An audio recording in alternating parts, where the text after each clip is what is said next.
Hey guys, it's Kelly. Hey, I started a brand new art journal, and it is one that I did online, and it's a homemade one. Made it out of a cracker box, seriously, and just some designer paper. Super easy to do. I will leave the link below where I show you guys exactly how to make this step by step in real time. This one is a little bit bigger. It's the standard card size, so 4 1/4 by 5 1/2, I think so. Yeah.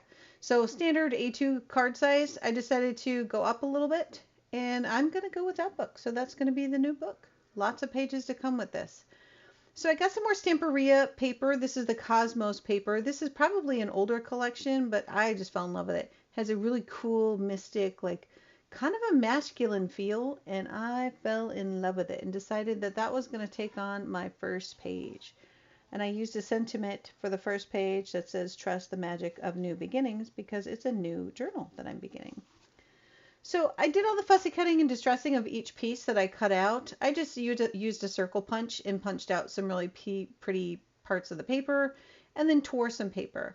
And I wanted to show you guys how to distress those edges. Now I know that a lot of you already know how to do this, but when I was crafting with somebody else, they were just absolutely in awe of how adding the ink to the torn pages, the character that I gave it, and how it made it look so distressed, and it became its own piece. So that made me realize that, hey, I'm assuming that everyone knows this, but everyone doesn't know this. So there's the three stages. The beginning stage all the way in the left. The second one in the middle is only with vintage photo, and then the one all the way on the right is vintage photo and black soot. I like to do both when I'm going for this kind of look because I don't know, it just makes it look more aged. And I'm kind of playing with the sponge. You can use the foam sponges, which I really enjoy those. You don't have to have them, but it's how you hold the tool, where you control it, and how you angle it that gets it so that you don't have big splashy marks on it. Because I've seen people really have a hard time with this when I'm, crafting with friends or new people. I see them have a hard time, and it's all in the angle. So you just have to angle it up, like at about, I don't know, maybe 45-degree angle. You're only using part of that sponge just because you don't want the whole piece colored. You just want the edge. So if you go straight down on it, you're just going to get a circle.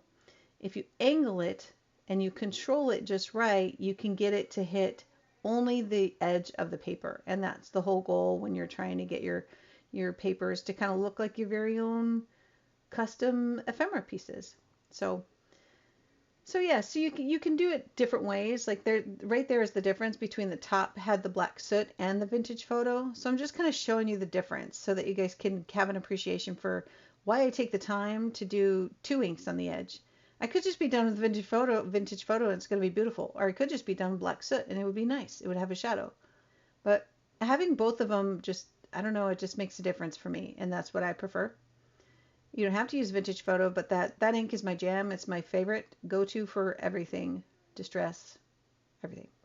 So I did all the other pieces and I distressed them with a little distress tool. You can use scissors to do that as well. I got all that done off screen so you guys wouldn't have to watch me do that. And then I'm cleaning with my hand sanitizer, cleaning my hands and my glass mat real quick with my microfiber cloth. That is the best way to clean that glass mat. And it's not my idea. I learned that from watching Tim Holtz demo videos. And he's 100% correct. So now I got to do my background. And what I do is I use my focal point and I get the colors out of there. And a lot of times I use my color wheel because I'm just not good at this stuff. Now I know the papers are matched because they're in a collection and a professional artist said these match. So yay. And they absolutely do. But when I need to find the color palette that I'm going to use, I need to use my color wheel often. This is not this is not a project where I'm going to do complementing colors all the way across the color wheel. I need to go right next to it. So we're going to do like a blue green and a blue. So I'm going to stay with those colors for the background. The background's going to be muted because I have all of these beautiful pieces on top of it. So I decided that I was going to use the oxide ink because this is kind of a muted color palette. It's kind of chalky and the oxide ink is perfect for that. So I used the hickory smoke, speckled egg, and cracked pistachio on this, and it wound up being just the right amount in the background, in my opinion. So I used one of my Simon Says Stamp card kit boxes as my splash box, when I want to spray. It's probably not ideal, but it just works. I get them. I get the card kits, and I love their card kits, and I just keep the box. And when it gets too mucked up, I'll get a new one. We'll go from there. But it works for me. So I'm spraying that on, and then I did dry between, and when you wet it, it gets that chalky look, otherwise known as oxide. It's oxidizing. And I like to dry it in between layers when I really want one of the colors just to kind of pop. This ink is a little bit opaque. It will cover each other up as opposed to kind of blending when you use it like this. So I don't know. It's kind of, it depends on what you're looking for, and you got to play with it. Like I knew I wanted that cracked pistachio to kind of show through a little bit, but I really wanted that bluish gray as well to complement the image, my focal point with the wolf howling. I love that. I think it's so cool. So yeah, so I just played with the background, and it's, this is one of those backgrounds that when I'm done with it, I'm like, ew, I'm really not all that crazy about it.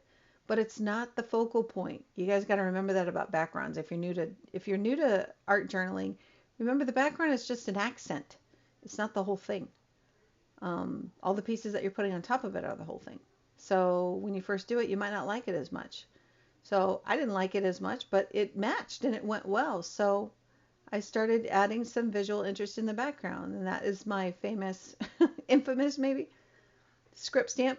And I love it. It works great. It gives so much, it just brings it all together in the background. It's like there's all kinds of stuff going on in the background, but it's not overpowering. I love that. And I'm just using the same colors, right? So that was black soot. And so I've got like the gray and the black soot and vintage photo. I think the vintage photo would have disappeared. So for this one, there's a couple splatter marks in this stamp set that I got from Vicky Pepinou's, I think it's a Welcome Home set. I love those cups. I love the stamp set. It's really, really versatile. You can use it on so many things. And I find myself pulling it out a lot for art journaling recently. So I got the splat marks, and I decided that I was going to put some of those in the background. And I used vintage photo for that because, again, it's supposed to be an accent. What I'm adding to the background isn't supposed to overpower. It's not supposed to take the place of the focal point. It's just supposed to complement it. So I'm just putting that on randomly. Both of them, they're pretty much the same thing. One's a little bit bigger. So I just kind of moved it around, put it where I thought it would make sense. Didn't really have to put it in the middle. Most of it was going to be covered up, but I thought that turned out nice.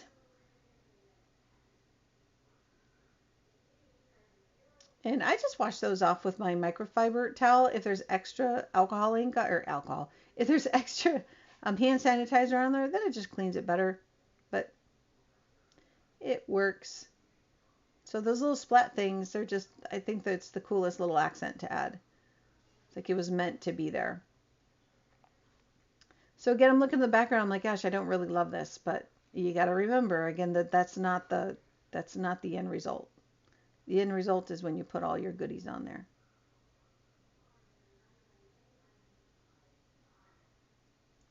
So I had laid it out off screen as far as getting a layout for what I wanted. And I took a picture of it, and that's something I say all the time. So once you're playing with your composition, when you find something that you really like, go ahead and take all the pieces together, lay them out, and then take a picture of it so you can remember. I was showing you some of the details on this paper. The Stamperia paper is just phenomenal. It's amazing. And then even though I had that long piece, by the time I started messing with it, I needed it to be a little shorter. So even though I had a game plan, I decided to kind of deviate from it just a little bit. And I cut those things shorter, and I added a lot of dimension to this. And when I say I added a lot of dimension, I put like paper behind each little piece for the composition. And yeah, so some of them are popped up, some of them aren't, but there's a lot of dimension and different layers of dimension to this page, and that's one of my favorite things about it. There's a lot going on, but it all still looks cohesive, and that's always been a struggle for me, and I think I'm finally getting it with collaging pieces like this. And this is my jam. I like to do art journal pages like this. So there it is. So I glued it all off screen so you guys didn't have to watch that. And I'm trying to show you the way that things are lifted in certain areas. Like the focal point is the highest. So the focal point is the highest.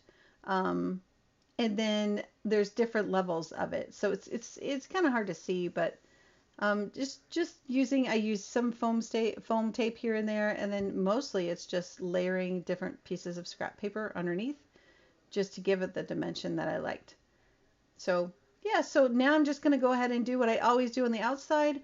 I was just kind of showing you the angle in which you can hold your tool so that it doesn't go too far in. It's the same thing, about a 45-degree angle, and you just let it hit the glass mat first, and then you let it rub against the edge.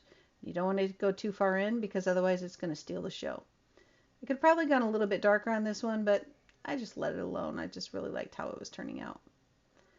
And my afterthought when I looked at it, I was like, ooh, white splatters would have really been a good idea, but I didn't do that on this one. So I was in love with the way that the brown splatters were, so I didn't want to compete with it. But I actually might go back in this and add some white acrylic paint splatters on it. But then when I was like, well, it needs something, it's too dull, just pulled out my Wink Castelli pen and added some sparkles to the moon by the wolf, and then the moon in the sentiment. And I thought that that was the perfect addition at the end. And less is more. I didn't want to overdo it. So, because I do tend to do that. It's like, when do you stop? Like, I could get my white gel pen out and get all kinds of crazy. But I don't know. I was really liking the contrast and the way that it turned out. So I'm putting it in my book. Again, I think there's 4 pieces of paper in each signature, and which means 8 pages per signature. So it's going to be fun. There are a lot of fun pages.